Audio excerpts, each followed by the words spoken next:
Welcome everyone to our fifth and final webinar on the circular economy. Each Tuesday this month from 5:30 p.m. UK time, we have had a different speaker presenting their work. Thank you to Dr. David Bozward of the Royal Agricultural University for inspiring this webinar series.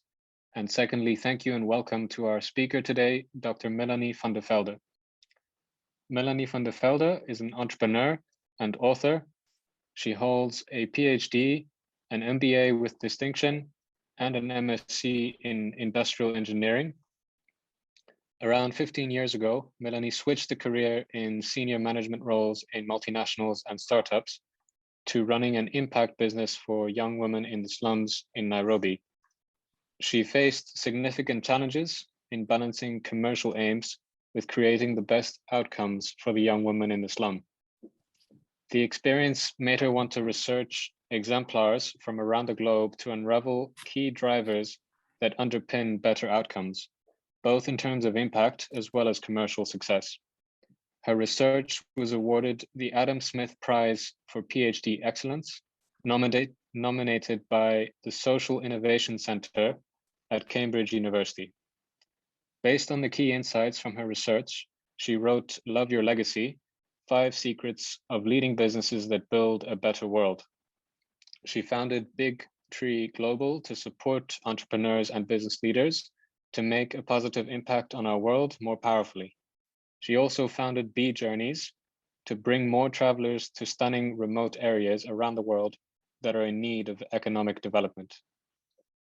The structure of today's webinar will look like this. Dr. van der Velde will present for around 20 minutes, and after her talk, the floor will be opened up for your questions and answers. Dr. van der Velde, the floor is yours. Thanks, Simeon, for the lovely introduction.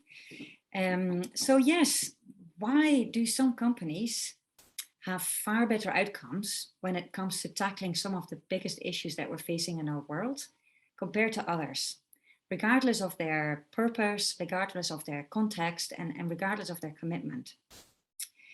So what I saw with my research is that some businesses have, for example, a 300 to 400% higher success rate when it comes to their impact compared to others in a similar context. So what are the key factors that set these more successful outcomes apart from many others that struggle? So I call it the golden formula for sustainability. But first, before sharing these key insights, let's really have a think about, well, impact on what exactly? So really good to start with understanding what are we trying to solve here. And if we then look at some of the key challenges that we're facing in our world, we've kind of modeled them all together in this illustration. So many of us are aware of global warming and some of the consequences, with extreme weather events having tripled since 1960. So we see more floods, storms, droughts, fires, and also impacts on our biodiversity loss. And we have other environmental issues of pollution, microplastics in water, and air pollution. And what maybe not all people are aware of is that this can have some quite severe consequences. So if we think about the pandemic, over the whole of last year, this led to 1.8 million deaths globally. But if we then look at the number and compare it to the people who died from air pollution, that was 4.2 million. And that wasn't just last year, but every year. So we get a sense of how significant that really is. Something we don't see very much in the news these days is poverty. And I sometimes think that might be because it's been around for so long, so not really news anymore, unless there are extreme situations. But poverty is the #1 United Nations Sustainable Development Goal. It's a huge issue. So over half of our global population is still struggling to meet basic needs. And poverty affects children disproportionately. So again, if we keep that 1.8 million deaths in mind that the pandemic caused over the whole of last year, well, 5 million children between the age of 0 and 5, so babies, toddlers, preschoolers, die each year mostly related due to malnutrition and hunger. So very significant. And poverty has all sorts of knock-on effects as well on things like child labor.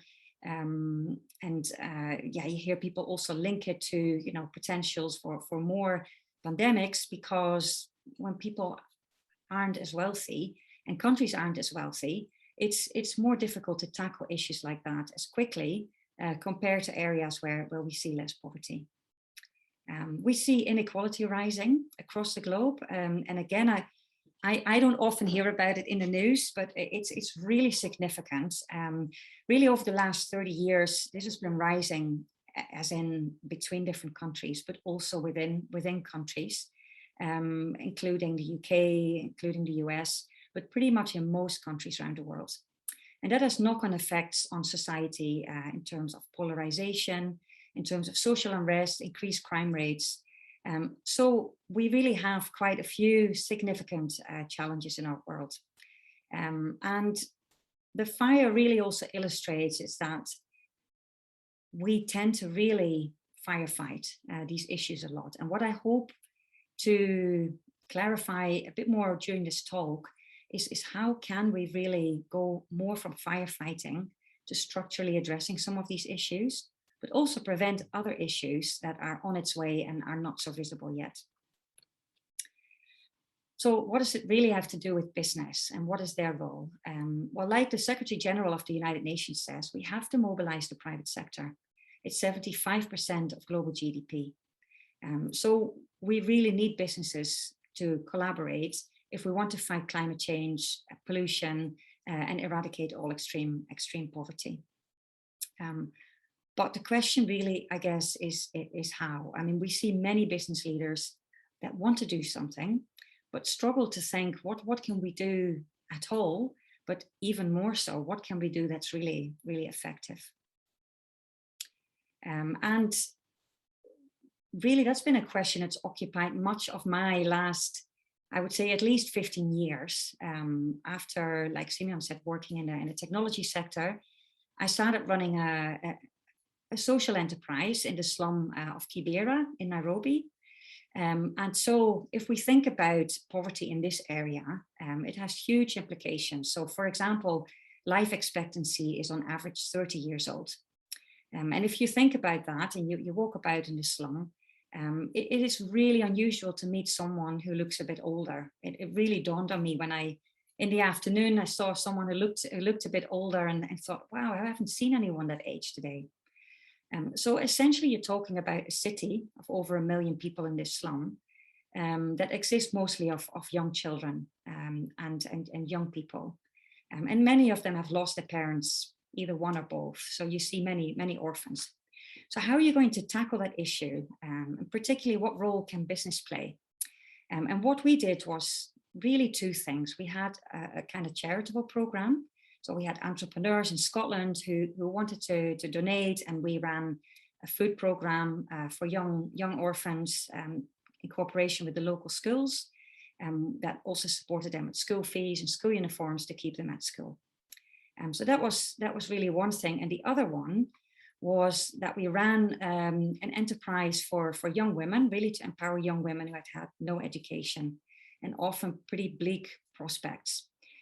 So we tried to empower them through this fashion business where they learned fashion making, tailoring skills.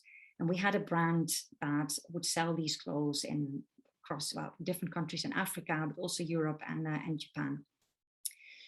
And it really taught me and really opened my eyes that business has a hugely powerful role to play that can be a lot more structural and can really, really empower people out of poverty and tackle the root cause. But it also showed me how difficult it can be and challenging when you're trying to balance kind of more traditional commercial thinking with trying to make a difference and to get that right. So that was really the starting point for me, that I wanted to start researching this more. And I interviewed many sector experts around the world who have seen many successful examples, but mostly examples that struggle. I've looked at different case studies from around the globe, and with kind of systematic comparative analysis, looking at related studies and ancient philosophies, I found some really strong patterns. And really, I distilled that down to five key factors that I'd like to share with you. So the first one really being that many kind of initiatives of businesses that are trying to make a difference tend to jump to dealing with the symptoms of an issue. And I think this is a good example. So really with the best intention, I don't know if you've heard of Tom's Shoes. It's an American company. And what they do is for every pair of new shoes that you buy, they will give a pair of shoes to a child in need. And we see this kind of buy one, give one model or buy one, give a percentage quite a lot. It's something that is fairly easy to implement and definitely, has a great intention behind it. And I'm not saying that charity isn't needed. It really depends on the context. And so it can be vital, for example, in emergency situations. But if we talk about charity as in giving things for free, this tends to not really solve the issue, but it can also do more harm than good. And if we think about when all the secondhand clothing donations started in Africa, over half of the local employees lost their job as a consequence in the local textile industries. So obviously not the intended result, but quite a negative outcome. And we see psychological studies that show that doing things for people, as opposed to empowering people to do it themselves, can have negative psychological consequences as well. It can lead to voicelessness, despair, hopelessness, lack of self-esteem, and even depression. So not really the intended outcome. So it does matter really what you do and how you do it. And if we compare that to a different example, and yeah, I often, like the young women that we worked with in the slum, really thought like, what if I was in their shoes, right? And I had young children at the time. I would appreciate it if people gave me shoes or secondhand clothing, but ultimately people would rather be empowered to contribute their talents. So a great example of that is So Rebels. So Rebels is Africa's fastest growing footwear brand. And was founded by an Ethiopian businesswoman, Bethlehem Tilahun Alemu. And she says, look, if you give a child a pair of shoes and it grows out of it or it wears out of it, then what does it have? And what she does is she has opened up manufacturing facilities in areas of economic need and gives parents good jobs with 3 times the average wage and good healthcare. And this empowers the parents to, first of all, stay alive, which has, quite a knock-on effect for their children. But it also empowers them to buy children shoes if they need them, or they might need other things. They might need school fees, or they might need antibiotics or food to reduce child mortality. So it's a much more structural solution. And there are other good examples that are also quite structural, but sit more in between. And obviously we do, until a problem is fixed, we do need solutions that alleviate symptoms or that tackle issues in between. And I think Aravind Eye Care is a brilliant example in India. You may have heard of them. They are the largest eye care system in the world, provide really high quality eye care. And their vision is really to tackle and prevent blindness. So if we think about the world's blind, a quarter of them live in India, and they prevent blindness through an operation to remove cataracts.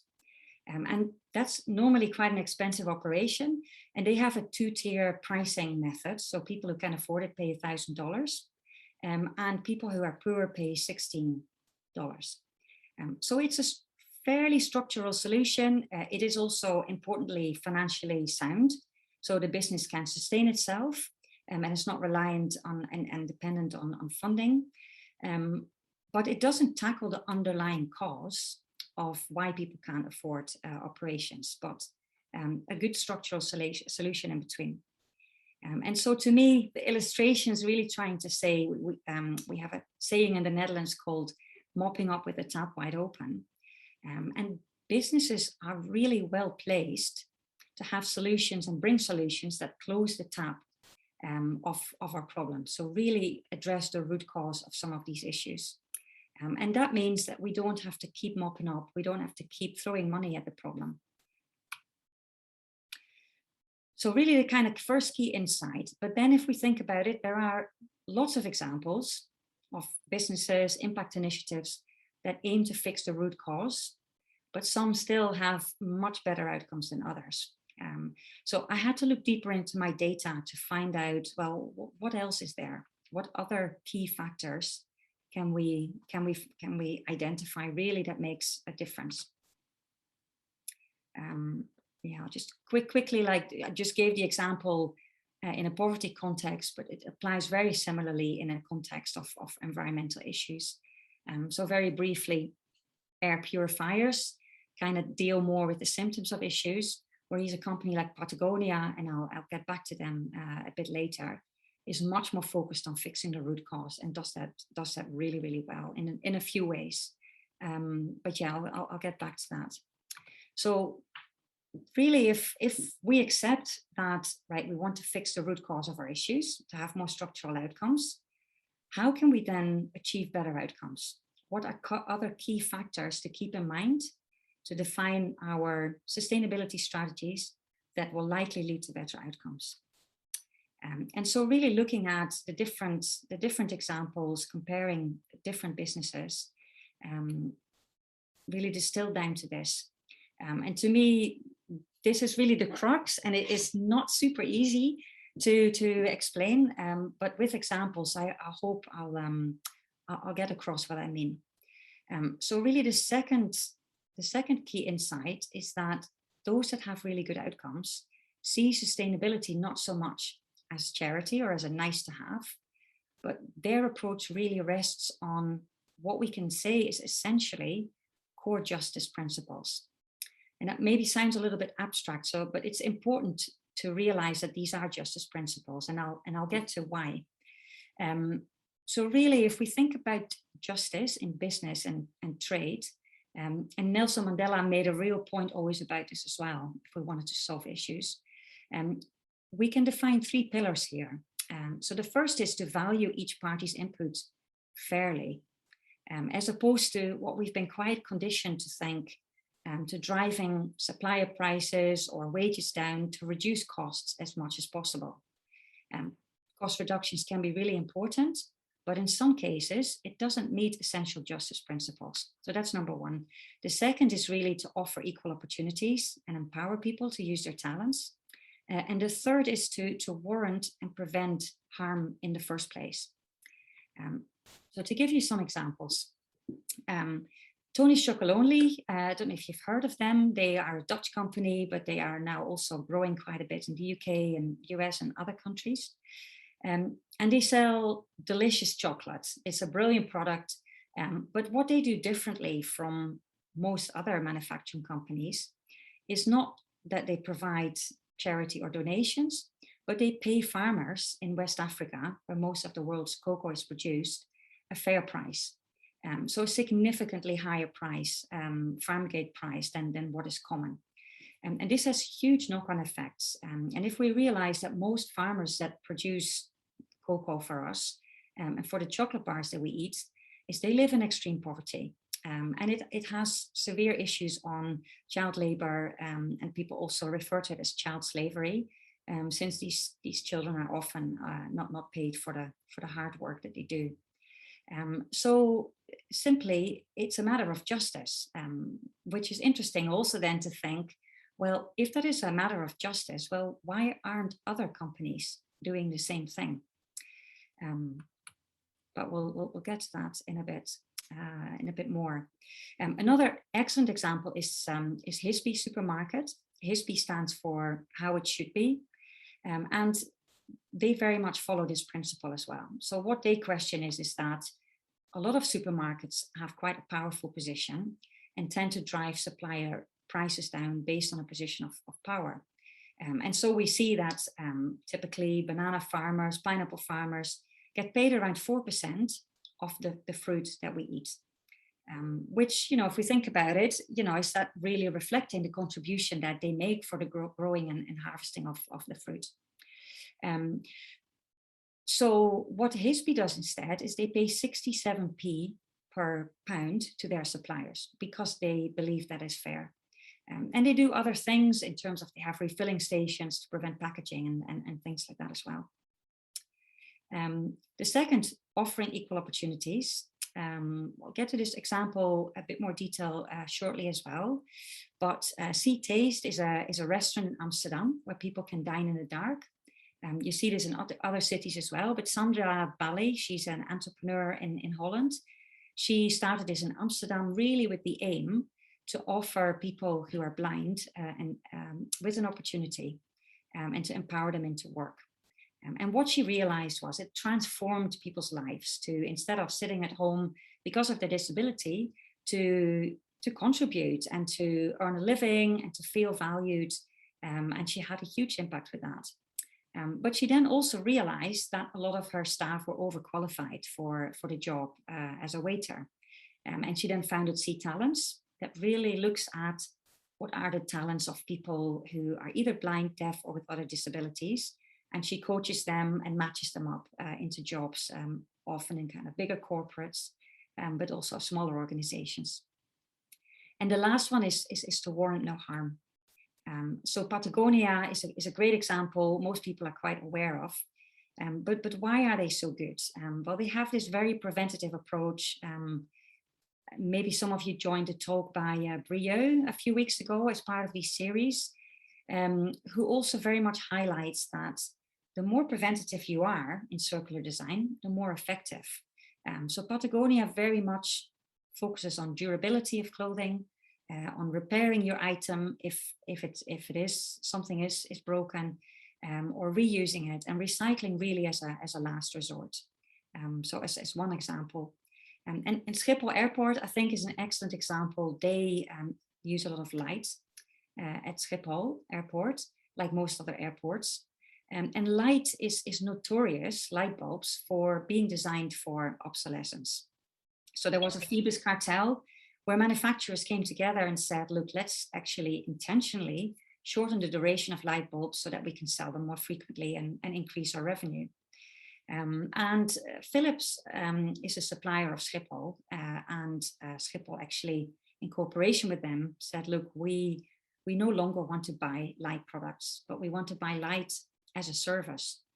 So Philips, you're responsible for the electricity bill. You're responsible to provide us with any replacements or anything, but we just pay a fixed rate for a few years. And this completely changed the incentive for Philips designers to design more durable light products, to develop products where different parts of products can be easily replaced as opposed to having to replace the full product, and also light products that are more energy efficient. So it really knocked the whole model on its head. So these are great examples that tackle the root cause by essentially 3 core justice principles. However, the reason why these are more successful than many others is because of that, but it's because they do something else at the same time. And this is where it is challenging for business leaders, for people, to not fall in the pitfall of not doing that at the same time, because it's, not always the most natural thing to do. So sometimes when we have these impact glasses on, this is the thing that we forget, is to still apply what I call good profit drivers. Let me try to explain. So briefly mention that some costs we've been conditioned to reduce, but can lead to harm. For example, driving supplier prices down to the point it leads to extreme poverty. But it's still important to get rid of unnecessary costs, such as unnecessary overhead costs, or by operating efficiently and effectively. And importantly also, if you're making great impact, that doesn't mean that your products and services don't need to be really good and really in demand by the market and should be aligned. So when I say a strong value proposition, a really good question to ask is, how disappointed would your customers be if they could no longer buy from you, regardless of your impact? And this might sound super logical, but you would be surprised how often that is not the case, and particularly when there is a strong focus on being purpose-driven. And there is a really good explanation for that.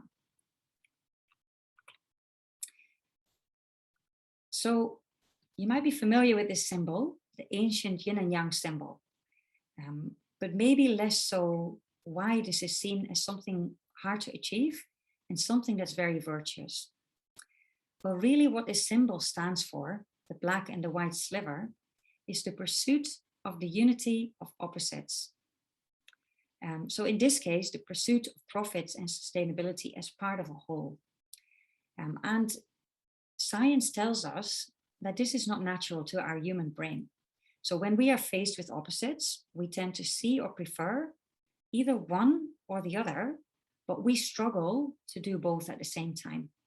And there was a really interesting study by Albert Rothenberg at Harvard, who tried to find a common trait between exceptional geniuses.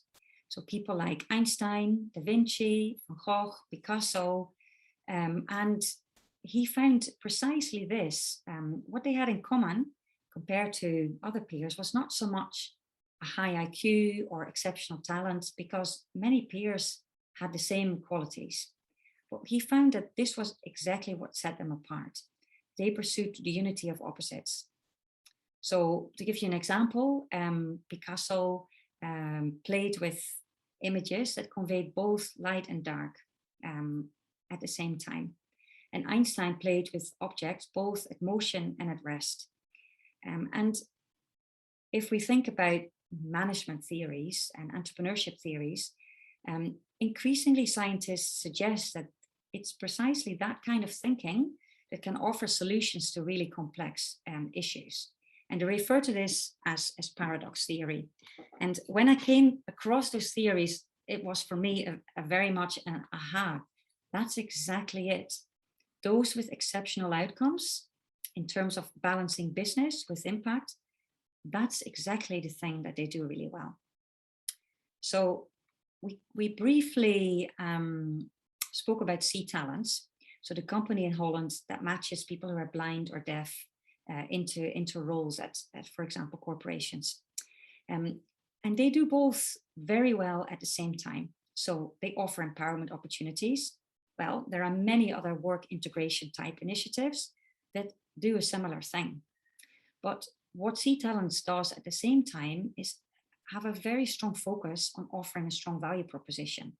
So they don't just look at, right, okay, here is someone who needs a job, but they look at, well, what is the exact talent of that person? And interestingly, in this context, it turns out that people who have a lack of input in the brain from a visual perspective, they tend to rewire their brain. It's a phenomenon called cross-modal neuroplasticity to be better at listening. So they tend to be better at listening compared to people who aren't blind. And that comes in really handy and has real value in roles such as service-oriented roles like mortgage advisors, or for example, they've matched people with roles at the police to tap suspect tapes, for example, and really being able to hear more details than most other people. So as an example, and as Sandra Ballai said at the time when I interviewed her for my research, she said, we always focus on the value we can deliver. So it's a great new colleague on your team with a special talent, but it's not hire a disabled person, because then you're ticking your impact box. No, nobody's getting that. And because they do that very well, they have become very successful. So people remain in these jobs, and companies tend to come back a year later and say, look, have you got another recruit? Because there's real value in what they add to the business. So that's really the crux of it. And if we just apply that in some different contexts, well, let's imagine that you wanted to do something about homelessness as a business. And we can think of a model like Pret-a-Manger by donating leftover food to the homeless. So it temporarily alleviates the UN Sustainable Development Goal of hunger. A different model is selling street magazines. So a bit more empowering, and people can earn some money and buy food for themselves and perhaps other things that they need. But studies tell us that the alignment with market demand is not very strong. So people say they buy this magazine more because of the impact and not so much because they really value the product. And if we compare that to other examples who do that very strongly, so for example, Brigade, it's a brilliant bar and bistro near the Tower Bridge in London. And if you go in there, it's just an amazing restaurant, excellent food, great ambiance. And people who go don't really tend to know the impact of the business. So the value of their service is in itself very high. And so for them to be able to do that, they, and Simon Boyle, who founded this business, kind of learned that lesson the hard way with the previous venture. They make sure that they don't have a whole workforce of people who come from marginalized backgrounds, but they select people, particularly from homelessness backgrounds or people who are at risk of homelessness, and select people quite strictly, not in terms of do they need an opportunity, but also do they have the potential to be an excellent chef? Is this the role for them? Being a chef is not for everyone. So they don't just employ anybody.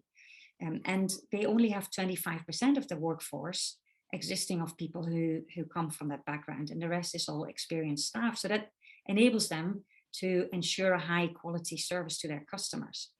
And that is, to me, really an interesting one. It was exactly one of the pitfalls that we fell into with our venture in Kenya, whereby our whole workforce existed of young women who had no education and who had a very difficult background and circumstances living in the slums. So yeah, you can see it's pretty challenging to make that a successful commercial company, but from an impact perspective, it makes sense, right? That's your whole reason of being as a company. So, but it's very important to not forget the commercial side at the same time. And another excellent example of that is Goodwill Solutions in England, who are a very successful company. They were part of the FTSE fastest growing companies in Europe in 2017. They provide logistics and warehousing, so very much meeting a kind of increasing market demand with people increasingly buying online. And they also provide opportunities to people from difficult backgrounds, also people who've been in jail, for example. And like Brigade, they have a 70 to 80% success rate of getting people employed and who also stay employed. They score very high on other indicators such as increased self-esteem, future prospects, better relationships with friends and family, and they both do well as a business. They're profitable and they can sustain themselves and don't have a fragile future in case funding and grants stop. So that compares to kind of 20-25% of other companies that have a very similar aim of getting people from marginalized backgrounds into employment and who have a similar length of operating. So quite a significant difference. So that was really kind of just to show you the difference of having that black sliver, the commercial side, and the importance of those good profit drivers. So let's look at the other side. And Simeon actually, interestingly, sent me a message today. We were just chatting about some concepts and also really asked, well, what happens if the impact side is missing, right? And so, well, again, that really depends how we define impact. But if we accept that it's about those three core justice principles, it becomes actually quite obvious what happens. And I think it explains very well also why we have some of these huge issues in our world. Let me try to explain. So what we see a lot is that companies, when they try and be more sustainable, they go for the win-win scenarios. And when I say win-win scenario, I mean they go for options that are beneficial to short-term profits, as well as positive impact on the environment or on society. So as an example, Unilever is quite a well-known company that does a lot around sustainability. For example, by producing sustainable living brands. For example, cleaning materials that are not as chemical and more ecological. So that has led to 70% in their turnover growth. So that's a nice win for profits and a nice win for the environment.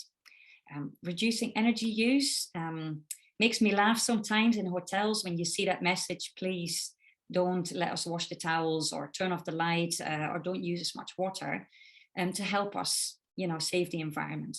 But you obviously know that one of the main drivers behind that is also it benefits their costs. So again, it's an easy one. But research says that this is just the tip of the iceberg. So if this is what we do, if that's what we stick to, the win-win scenarios, then we are not going to fix many of the issues that we have. So let's have a look at some examples. So what about those trade-off scenarios? So if we look at the example of Unilever, yes, they do some brilliant things, but when it came to the crux about, maintaining the eco-pint containers that Ben & Jerry's used when they took over Ben & Jerry's, they replaced them because they were expensive. So that wasn't helping short-term profits. And why was that important? Well, Ben & Jerry's were the first to pilot these eco-pints. So really the pints that contain their ice creams. And these were the first that were made of unbleached paperboard. And that meant that for the first time, this material was produced without releasing dioxin into the environment. And according to the EPA, dioxide is one of the most toxic chemicals that is released into the environment, causing air pollution and all the consequences, but is also linked to cancer. So seems to me something that, shouldn't really be legal, right? And so, yeah, unless we recognize that harm as a matter of, it's not a nice to have, it's a must have, we will see this kind of practice. We saw the example of chocolate manufacturers paying such low supplier prices that it leads and perpetuates extreme poverty, child labor.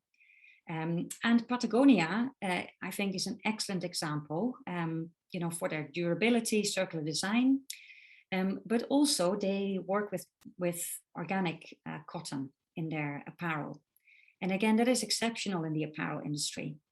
And why is that important? Well, if we look at traditional cotton, that is produced with toxic chemicals.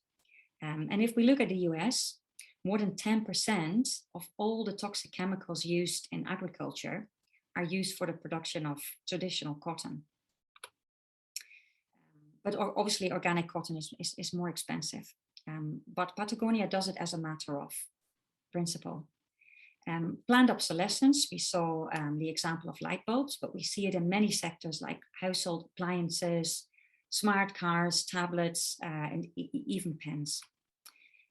And so unless we start to really realize that how we make impact is based on a matter of justice, and we start integrating that into how we do business, we will keep perpetuating many issues. And we now see a lot about climate change, but it's almost like we wait until it gets such a catastrophe that it's in the news all the time before we really start paying attention, and we keep firefighting essentially. So really, that's what happens when we underemphasize the white sliver, the justice sliver, in how we do business. And very interestingly, Adam Smith, who's the father of our free market economies, he said it already at the time. He said, for the free market economies to work, this can only work with strong principles of justice. And if we don't do that, if it's removed, our societies must in a moment crumble into atoms. So when we do both sides, we can create synergies, we can create virtuous outcomes. And like we saw with Soul Rebels, we can tackle the root cause of poverty, but we can see that there's positive knock-on effects if people have an income. It also reduces the second UN Sustainable Development Goal of zero hunger. We can improve good health and well-being. When we looked at the example of, of Tony's Chocolonely, children can now go to school as opposed to working in the harvests. Farmers can invest in better farming tools. And another great example of this is grassroots in India, who open up access to tribal farming communities who live on typically less than 60 pence a day, and really improve their income, which also tackles issues such as prevention of young people to city slums.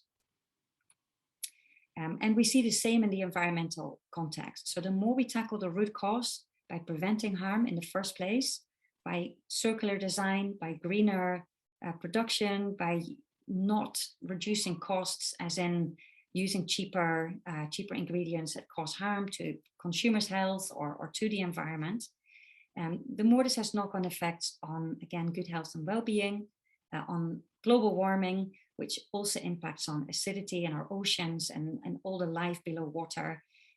With, don't know if you know this, but at 2 degrees warming, the expectation is that 99% of all coral reefs will no longer be there. And at 1.5 degrees, 70 to 90% reduction.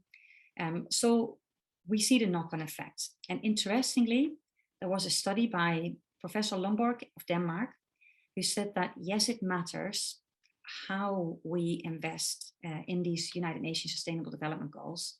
And that if we target certain goals, it can lead to a 200 to 400% higher return on your investment in terms of social impact, instead of spreading the investment across. So I hope this gives some insights into why and how that is the case. And finally, really, I love this saying by Eduardo, the founder of one of the case studies I looked at during my research. He said, sustainability is not a destination, but it's a trajectory. And you can never say, I made it, because you can always improve. And even Patagonia, who's quite a leader in this area, they say they're still not there. So they're still working on areas they can improve. Tony's Chocolonely is great in terms of tackling the root cause of poverty effectively, but they've now started working more on reducing their emissions, for example. But essentially, to summarize it all, we've kind of come from a way of thinking around business that causing harm wasn't really even considered that much. But we were thinking a lot more around, like, let's have some philanthropy, let's make some donations when we thought about CSR. Current thinking is a lot more around kind of creating value for all stakeholders, but tends to center a lot around the win-win solutions that we see can be more the tip of the iceberg.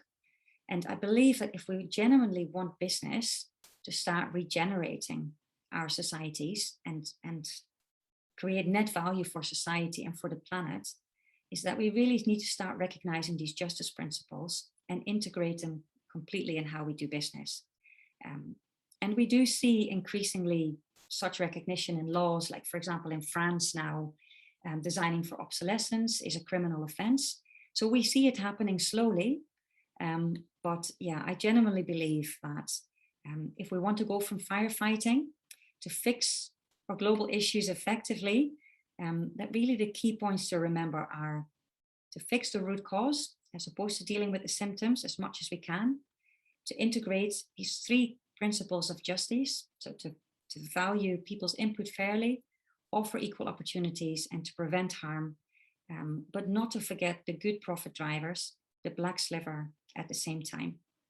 And that is really how we can achieve the best outcomes when we embark on sustainability strategies. And finally, I'd like to leave you with this quote by Margaret Mead: "Never doubt that a small group of thoughtful, committed citizens can change the world." Indeed, it's the only thing that ever has. And I'm aware that I've crammed a lot into this talk. If anyone's interested in reading more, in my book, I explained it all in a lot more detail. It's called Love Your Legacy, 5 Secrets of Leading Businesses That Build a Better World. You can buy it on Amazon or lulu.com, which is a B Corp, a more sustainable business. Or you can find more information on my website, bigtreeglobal.net. And finally, I'm starting a new masterclass in January, really for business leaders and entrepreneurs that want to develop impact strategies that lead to effective outcomes. So if this is of interest, or if you know people who might be interested, you can find more information on my website as well, bigtreeglobal.net. So thank you so much for listening, and I'd like to hand over to Simeon for the Q&A. Thank you so much, Melanie, for a thorough presentation. I